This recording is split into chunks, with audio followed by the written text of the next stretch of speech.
Hello दोस्तों, आज की इस वीडियो में मैं आपको बताऊंगा ट्रांसफॉर्मर्स के यूनिवर्स के टॉप 10 मोस्ट पावरफुल ट्रांसफॉर्मर्स के बारे में। ये लिस्ट मैंने खुद बनाई है, इसलिए हो सकता है कि आपका पॉइंट ऑफ व्यू कुछ और हो। तो आप अपने टॉप 10 मोस्ट पावरफुल ट्रांसफॉर्मर्स की लिस्ट को कमेंट करके ज़रूर बताना। और इस वीडियो में मैंने ट्रांसफॉर्मर्स को केवल उनकी पावर ही नहीं बल्कि उनकी एबिलिटी और उनकी परफॉर्मेंस पे भी रैंक किया है। तो चलिए इस वीडियो को शुरू करते हैं। तो दोस्तों नंबर 10 पे आता है साउंड वेव। हम सभी ने ट्रांसफॉर्मर्स प्राइम की सीरीज़ में देखा था कि साउंड वेव कितना बड़ा जीनियस टाइप कैरेक्टर है, जहाँ पे साउंड वेव ज़्यादातर बैटल को केवल अपनी इंटेलिजेंस से ही जीत लेता था। और सिर्फ यही नहीं दोस्तों, एक बैटल हुई थी साउंड वेव और व्हील जैक के बीच में, जिसमें साउंड वेव ने व्हील जैक को हरा दिया था। यानी कि Soundwave hand to hand combat में भी बहुत ज़्यादा पावरफुल है। इसके बाद दोस्तों नंबर 9 पे आता है लॉकडाउन, जिसको कि हमने Transformers 4 age of extinction movie में देखा था। असल में लॉकडाउन उस मूवी में ऑप्टिमस प्राइम को किडनैप करने के लिए आया था। आप सोच सकते हो कितना ज़्यादा पावरफुल होगा, जहाँ पर उसने ऑप्टिमस प्राइम को किडनैप कर भी लिया था। असल में लॉकडाउन एक बाउंटी हंटर है जो कि पैसे के लिए किसी को भी मारने या किसी को भी किडनैप करने का काम करता है। और लॉकडाउन हमेशा किसी भी बैटल को एक प्रॉपर प्लानिंग से लड़ता है। अगर आपने उस बैटल को ध्यान से देखा होगा जिसमें कि लॉकडाउन मारा जाता है, तो उसमें वो इसलिए मारा जाता है क्योंकि उसके पास उस बैटल के लिए कोई प्रॉपर प्लानिंग नहीं थी। इसके बाद दोस्तों नंबर 8 पे आता है प्रेडेकॉन्स।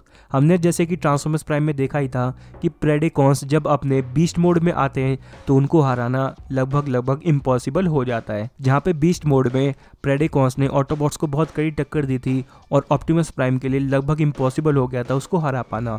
और यहाँ तक कि मेगाट्रॉन भी कहता है कि तुम्हें मुझसे अपने बीस्ट मोड में लड़ना चाहिए था, क्योंकि बीस्ट मोड में प्रेडेकॉन्स बहुत ज़्यादा पावरफुल हो जाते हैं। इसके बाद दोस्तों नंबर 7 पे आता है मेगाट्रॉन। मेगाट्रॉन जो कि डिसेप्टिकॉन्स का लीडर है, उसने कई बार ऑप्टिमस प्राइम को बहुत ही कड़ी टक्कर दी है। हमने ट्रांसफॉर्मर्स प्राइम के एक एपिसोड में सुना था जहाँ पे मेगाट्रॉन कहता है कि वो आयाकॉन का चैंपियन सिर्फ इसलिए नहीं था कि वो बहुत ज़्यादा पावरफुल है, बल्कि इसलिए भी क्योंकि वो बहुत ज़्यादा इंटेलिजेंट है। और वो बैटल के दौरान मेगाट्रॉन अपनी इंटेलिजेंस का भरपूर फ़ायदा उठाता है और इसीलिए मेगाट्रॉन एक लंबे टाइम से डिसेप्टिकॉन्स का लीडर है, जहाँ पर उसने कई बार ऑटोबॉट्स को लगभग मार ही दिया था। इसके बाद दोस्तों नंबर 6 पे आता है फॉलन, जिसको कि हमने transformers 2 revenge of the fallen movie में देखा था।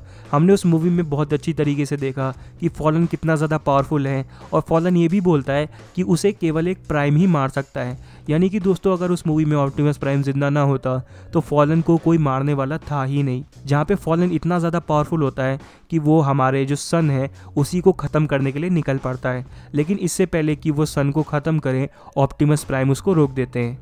इसके बाद दोस्तों नंबर 5 पे आता है सेंटिनल प्राइम, जिसको कि हमने transformers 3 dark of the moon movie में देखा था। सेंटिनल प्राइम यूँ तो बहुत ही ज़्यादा पावरफुल है क्योंकि वो खुद एक प्राइम है, और जैसे कि फॉलन ने कहा था कि मुझे केवल एक प्राइम ही हरा सकता है, यानी कि सेंटिनल प्राइम चाहे तो वो फॉलन को भी हरा सकते हैं।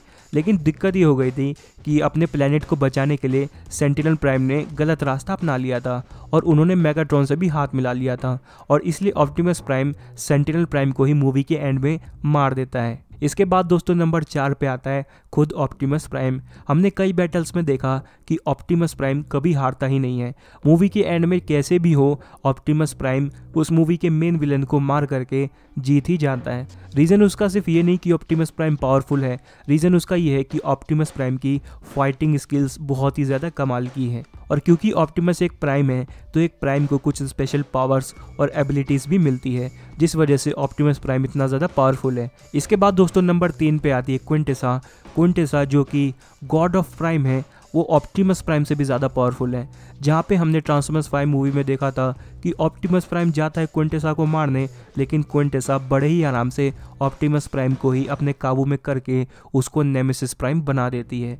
इससे हमें पता लगता है कि क्विंटेसा कितनी ज़्यादा पावरफुल है। और हमने ये भी देखा कि ट्रांसफॉर्मर्स 5 मूवी में क्विंटेसा का एक ही मकसद होता है यूनिक्रॉन को रोकना, क्योंकि यूनिक्रॉन ज़मीन से बाहर आ रहा है और उसके मन में एक डर होता है यूनिक्रॉन का।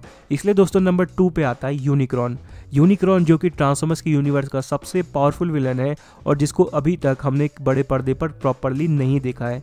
और जिस भी दिन यूनिक्रॉन को बड़े पर्दे पर प्रॉपरली दिखाया जाएगा वो मूवी वाकई में एक बहुत बड़ी ब्लॉकबस्टर साबित होगी। और क्योंकि क्विंटेसा खुद भी यूनिक्रॉन से डरती थी, तो इससे आप अंदाज़ा लगा सकते हो कि यूनिक्रॉन कितना ज़्यादा पावरफुल होगा। इसके बाद दोस्तों नंबर 1 पे आते हैं प्राइमस। जैसे कि अगर आपने ट्रांसफॉर्मर्स के ओरिजिन देखा होगा तो हमें ये पता चलता है कि सबसे पहले 2 आइडेंटिटी हुआ करती थी, प्राइमस और यूनिक्रॉन। और यूनिक्रॉन जो है वो ईविल को रिप्रेजेंट करता था और प्राइमस गुड को। और इन दोनों के बीच में लड़ाई हो गई थी, जिस वजह से प्राइमस ने ओरिजिनल 13 प्राइम्स को क्रिएट किया जिन्होंने कि यूनिक्रॉन को हरा दिया था। और इसलिए दोस्तों प्राइमस इस पूरे ट्रांसफॉर्मर्स के यूनिवर्स के सबसे पावरफुल विंग है। और करंटली अगर मैं बात करूं तो साइबरट्रॉन के कोर को ही प्राइमस बोला जाता है। तो दोस्तों बस इस वीडियो में इतना ही। अब अगर आपको वीडियो पसंद आई तो इसे लाइक करें, और अगर आपको लगता है कि इस टॉप 10 मोस्ट पावरफुल ट्रांसफॉर्मर्स की लिस्ट में किसी और को ऐड होना चाहिए था तो आप कमेंट करके ज़रूर बताना। Thanks for watching this video. मिलते हैं आपसे अगली वीडियो में, तब तक के लिए बाय।